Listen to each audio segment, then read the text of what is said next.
Salam Kamir, kekaguman ilahi mengarah pada iman dan rahmat. Saudara-saudari yang terkasih, Anda yang merayakan Imlek atau Xinjia itu selalu pasti tahu ini roti apa. Ini selalu menjadi simbol tahun baru Cina. Imlek atau Xinjia itu selalu ada yang kue seperti ini. Kue keranjang namanya. Bagaimana kue ini dibagi-bagi kepada orang-orang yang datang sebagai ungkapan syukur. Kue ini pasti ada dan bersama yang menemani adalah jeruk biasanya. Entah itu jeruk yang kecil-kecil, ponkam biasanya, atau yang besar-besar itu biasanya pas Imlek atau Xinjia juga harganya murah. Pada saat itu mungkin karena panen raya di Cina sana, impor kemudian masuk ke Indonesia. Harganya bisa diskon habis-habisan untuk merayakan persiapan syukur ini. Kue atau jenang dodol, yaitu kue ranjang, dan yang satu juga jeruk biasanya, dan yang manis-manis entah itu permen, coklat, dan seterusnya. Semua yang diharapkan adalah tahun depan menjadi tahun yang penuh kelimpahan. Maka syukur itu diberikan kepada Tuhan, yaitu dengan memberi kepada sesama makanan-makanan yang menjadi simbol syukur itu. Saudara-saudari yang terkasih, Injil hari ini juga bicara tentang syukur. Yesus pergi ke Danau Galilea atau Danau Tiberias. Kemudian di sana dia bersama para muridnya naik ke sebuah bukit untuk mengajar pengikut-pengikutnya. Tetapi banyak orang berbondong-bondong mengikuti Yesus karena Yesus membuat banyak mukjizat, menyembuhkan orang-orang sakit. Maka mereka tertarik untuk mengikuti Yesus, mendengarkan ajarannya. Siapa tahu mendapatkan keuntungan juga untuk diri sendiri. Maka banyak orang berbondong-bondong. Mereka mengikuti Yesus sudah beberapa lama. Maka Yesus untuk mencobai para muridnya bertanya kepada Filipus, kemana kita bisa memberi makanan orang sebanyak ini? Mereka sudah kelaparan. Lalu Filipus menjawab, Guru, uang 200 dinar untuk membeli roti untuk mereka sebanyak ini tidak akan cukup walaupun mereka hanya makan secuil-cuil saja. 200 dinar pada waktu itu sudah banyak uang itu. Tetapi karena ribuan orang, maka itu tidak cukup. Lalu Andreas, saudara Simon Petrus berkata, ini ada anak kecil membawa 5 roti jelai dan 2 ikan.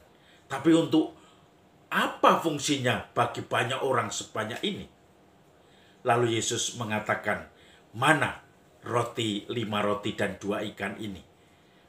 Kemudian Yesus mengucap syukur sekali lagi. Mengucap syukur. Dan ternyata roti itu, ikan itu menjadi kelimpahan bagi banyak orang, ribuan itu. Dan setelah mereka semua makan kenyang, dikumpulkan sisanya masih 12 bakul penuh. Artinya apa? Berkelimpahan karena mengucap syukur, karena berbagi, karena sebagai ungkapan syukur tadi. Dan orang akhirnya bisa terkumpul banyak untuk makan banyak orang itu menjadi kenyang. Saudara-saudari yang terkasih, bersyukur. Yesus mengucap syukur atas 5 roti dan 2 ikan dan bisa berkelimpahan. Yesus menyerahkan segalanya kepada Tuhan sehingga bisa berkelimpahan.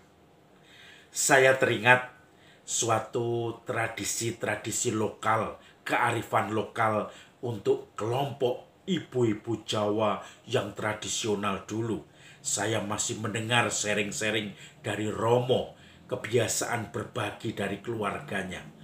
Ibunya Dulu kalau memasak, dia misalnya satu hari memasak 1 kilo beras, kemudian dia mengambil 2 atau 3 sendok makan, ditaruh di tempat lain, dan itu dikumpulkan setiap hari. Dia menanak nasi selalu diambil 2 atau 3 sendok dan dikumpulkan. Nanti beras itu diberikan kepada orang yang tidak mampu. Ini sebagai ungkapan syukur pada Tuhan. Boleh makan 1 kilo nasi dan kemudian yang 2 sendok sebagai ungkapan syukur diberikan kepada orang lain. Ketika dikumpulkan menjadi lumayan jumlahnya dan dibagikan kepada tetangga atau orang-orang yang membutuhkan.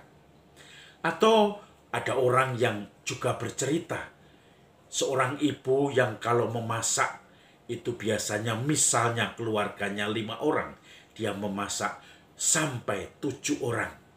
Nanti yang 2 porsi dibungkus sebagai nasi bungkus dan dibagikan.